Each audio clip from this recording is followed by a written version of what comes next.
Revelation has, for many, particularly in our Western part of the church, been a book that many fear to investigate because of the genre and all the things that sort of like people like a little bit scared of that book. Yeah, they are.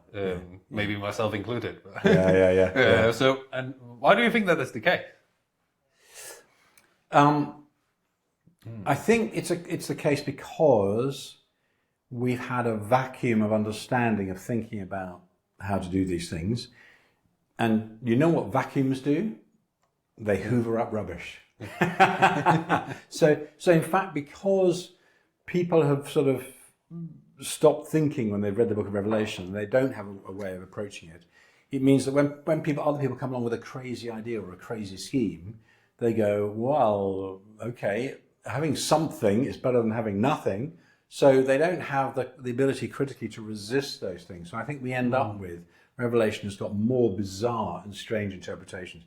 In fact, the dominant interpretational scheme in the West, certainly in the English language, in North America, for example, is that of dispensationalism, which arose from J.N. Darby in the early 19th century, and a kind of a futurist reading. So the Book of Revelation is taken to be a kind of map of the end times. And of course, when you say, well, where are we? And Christians always say, oh, we're just in the end times now. You know, Jesus is about to come back any minute. Well, that's what Christians have always thought. You know, no Christians in the past have ever thought, oh, we're sort of in the middle of history. Don't worry, Jesus isn't coming back for a long time, so don't worry about it. Christians have always thought that in the end times. But of course, the problem is that that's what Peter says in Pentecost. He says in Acts 2, he says, this is that about what Joel wrote, in the end times, God will pour out his Spirit upon us. So actually, that claim that we're at the end of history is very questionable. I mean, in one sense, we're always at the end of history because, you know, we know the past and we don't know the future. So it always looks to us as though we're at the end of things. But when you just pause for a minute and ask some sensible questions and say, okay, so for that way of reading Revelation, if you read it as a sort of a plan, a schedule for our day, what you're claiming is that this text can have meant nothing to Christians for 2,000 years. All it could have meant is, well, this isn't relevant to you because it's about the distant future which you're not in, which is not plausible at all when you think about it. And I think what's happened with this text is that people have just been afraid to ask some of the basic, straightforward questions. There are some technical reasons why Revelation is difficult and why people don't struggle to read it. One of them is that it's absolutely saturated in the Old Testament. So it's got 404 verses in the book of Revelation. Do you know how many times it alludes to the Old Testament? At least the same amount of times. Well, at least the same amount. It's actually, well, by one reckoning, it's 676 times. I spent a week of my life counting them. So that's a week I'm not going to get back. So. That's quite a lot, actually. But it means that, you know, every verse of the book of Revelation, you're stumbling across one or two Old Testament ideas or phrases or language. And, you know, most of us in the West, we just don't know our Old Testament, you know, well. So we don't recognize that. So in one sense, we find that as a disabling aspect of the text. I mean, the second one is that we also find a lot of first century mythological ideas embedded in it. So, for example, you know, Revelation 12, you've got a woman who's pregnant and a dragon is crouched in front of her, waiting to eat the baby that she gives birth to, and you kind of think, that's a bit weird. I mean, I'm half Irish, so, you know, I keep my grandfather was in the IRA, fighting against the British colonial oppressors.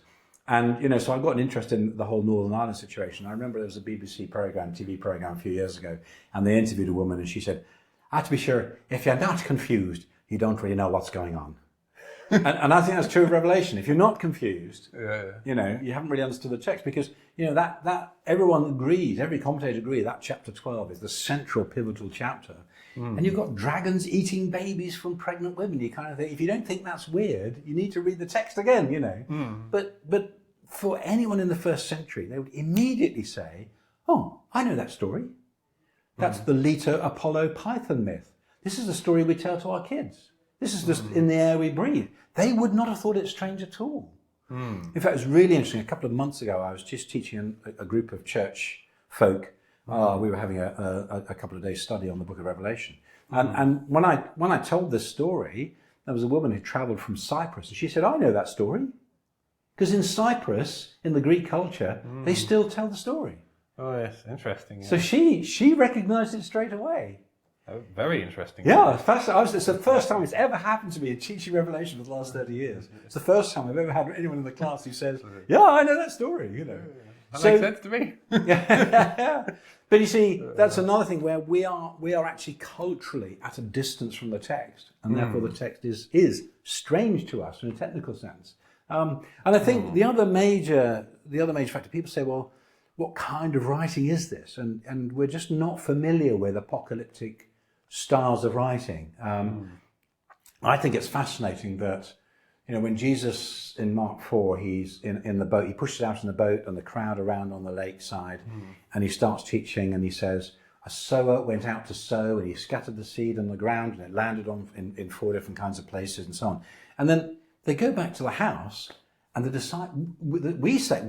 read that and we go, oh, that's a great story, isn't it? Hey, we can do that with our kids in Sunday school, and we can sow a sunflower seed and watch it grow, and we think that's great, What do the disciples say to Jesus? They say, Jesus, what are you talking about? We've got no idea. We don't understand.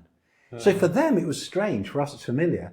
And then you get to chapter 13 in Mark, and Jesus is sitting on the Mount of Olives overlooking Jerusalem, and he says, the sun will be turned dark, and the moon will be turned to blood, and the stars will fall from heaven. And the disciples say, oh, thanks, we understand that. And we go, Jesus, what are you talking about? And just as an illustration that for the disciples, because they were immersed in that culture, and they were immersed in their scriptures in the Old Testament, they didn't find that language strange, but we do. So again, we're just not familiar with the way that language works as a genre, as a kind of writing. Yeah, I think the one about the Cetus was they were surprised by the things that he wanted to say with it. Yeah. Not necessarily the story in itself, because they were familiar with the concept. They were, but what they weren't familiar with is how was this about teaching the kingdom? He offered no, the crowds, he offered no explanation. So the crowds are going, oh, what's that teaching us? Yeah, but we get the inside track, because we get the, we go into the house private. But the reason why I'm saying that is because in the same chapter he says that Jesus told things in parables so that they could understand it. Yeah. So it seems like that he is using these parables to make people understand. Well, to the outsiders, they're puzzled, and it's the insiders who get the explanation. But I know this is also an interpretation thing, but sure. I think that it's important that I think it's verse 33, he actually says that to the outsiders, he only told them this, but so that they could understand. Yeah. Well, so that they're intrigued and say, well, they do want to find out more. But it's not making it clear to them. I mean, he makes it clear to the insiders. Yeah. But it's just an interesting contrast with our own experience. And it goes to show me, I say to folk, look, you are actually genre recognition experts. Ordinary people are. So, if you get in England, if you get a letter through your door, and it's a third A4 envelope, and it's got a window in it, and your address is left aligned, you immediately know what kind of writing this is. You know it's bank manager kind of writing. So how do you know that? You know through experience. Or the taxman. Or the taxman, exactly. But if you get a card which is square and it's red and it's handwritten, again, you know what kind of writing that's going to be straight away. So we learn about kinds of writing through experience. And if we're not immersed in apocalyptic texts, and there are a lot of them, there are a huge number of them, but we're not immersed in them. So again, it's another thing that makes the book of Revelation strange to us. So I think I find in teaching this text, there are some good technical reasons why Revelation is a strange book, but once you recognize those things, and once you realize what you need to do to read well, then actually those things you can overcome. Thank you for watching this clip. If you enjoyed it, you can find another one by clicking just over here. Or if you want to watch the full episode and dive a step deeper, you can find a link in the description below. Thank you for watching, and I'll see you in the next one.